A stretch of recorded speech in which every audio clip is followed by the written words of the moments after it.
Some abortion advocates say that abortion is necessary to stop the world from becoming overpopulated. But is this true? Is the world really facing an overpopulation crisis? And even if it were true, would aborting large numbers of people be a moral way to respond? It goes without saying that mass slaughter is a crime against humanity and should never, ever be proposed as the solution to any human problem. Overpopulation or no, would you support the annihilation of any segment of humanity, the elderly, for example, or the very young, or women, or men, or people of a certain race or culture? Of course not. The mass extermination of all or part of humanity is the stuff of supervillains or invading aliens. Too many mouths, not enough to go around. And when we faced extinction, I offered a solution. Genocide. Human beings are a disease, a cancer of this planet. You are a plague.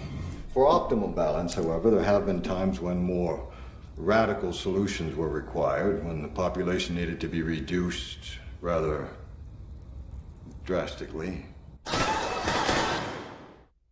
And yet, there are those who not only support the mass slaughter of the preborn, but are actually engaged in carrying it out. Take China, for example, which I know well.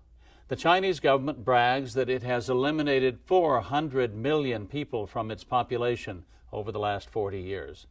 I was in the operating room in China as government doctors were forcibly aborting and sterilizing women who, in some cases, were only weeks or days away from giving birth. These atrocities were committed in the name of combating, you guessed it, overpopulation.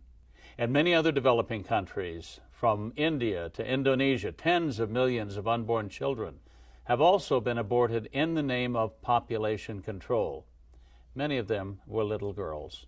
Even if overpopulation were real, the destruction of so many people, each a unique and wonderful human being, would constitute the greatest tragedy in the history of the world. But overpopulation is not real. It is a myth. The world is not running out of living room or resources. Take food, for instance. There are currently 7.5 billion people on the planet. But we could easily feed, with current agricultural technology, twice that number. Since the Green Revolution of the 1970s, we are producing more food on less land, and humanity is eating better than ever before.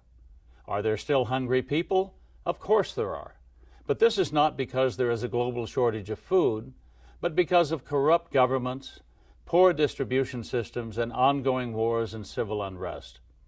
Even more striking, the evidence indicates that the world is not in danger from overpopulation.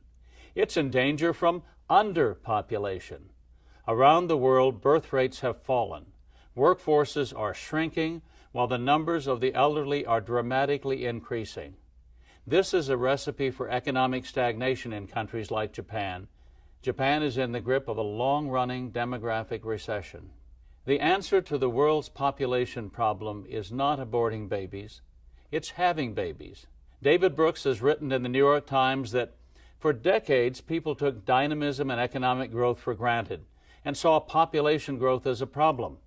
Now we've gone to the other extreme, and it's clear that young people are the scarce resource. In the 21st century, the United States could be the slowly aging leader of a rapidly aging world. Dozens of countries now have shrinking populations, and nearly all have adopted policies that encourage people to date, to get married, and to have children. Too many Americans have bought into the myth that having children will ruin our world. The truth is that there's plenty of room on God's green earth for all of us. America needs to encourage young couples to marry and to have children. Children are the only future a nation has, the only future a family has. They are the ultimate resource. Overpopulation is not only a myth, it is a myth that kills, and it kills both people and economies. In the world of the 21st century, we need more babies, not fewer, and that means ending abortion.